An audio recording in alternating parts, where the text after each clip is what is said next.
পরম করুণাময় মহান সৃষ্টিকর্তার নামে শুরু করছি। আসসালামু আলাইকুম। সকলে নিশ্চয়ই ভালো আছেন। একজন মা কিভাবে তার বুকের দুধ বৃদ্ধি করবেন, আজ আমরা সেই বিষয়ে আলোচনা করব। বাচ্চা হওয়ার পর মায়ের যদি বুকের দুধ নাও আসে, তারপরও বাচ্চাকে দিয়ে বারবার বুকের দুধ খাওয়াতে হবে, তাহলে বুকের দুধ আস্তে আস্তে বৃদ্ধি পাবে।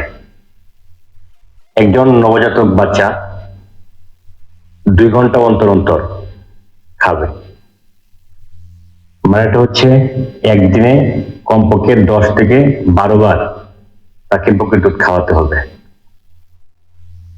বুকের দুধ খাওয়ানোর সময় বাচ্চা এবং মা স্কিন টু স্কিন কন্টাক্ট, মানে বুকে লাগিয়ে তারপরে খাওয়াতে হবে, তাহলে বাচ্চার মার হরমোন উদ্দীপ্ত হয়ে বুকের দুধ বৃদ্ধি পাবে।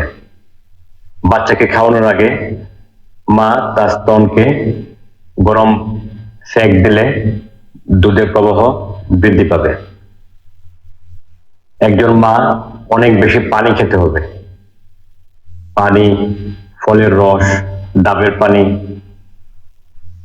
অনেক বেশি পানীয় খেলে বুকের দুধ বৃদ্ধি পায়। বাচ্চার মাকে অবশ্যই পুষ্টিকর খাবার খেতে হবে, মাছ, মাংস, দুধ, ডিম, ফল, সবুজ শাকসবজি, কালো জিরা, মেথি, খেজুর, বাদাম, আঙ্গুর, এইসব ফল বুকের দুধ বৃদ্ধি করে।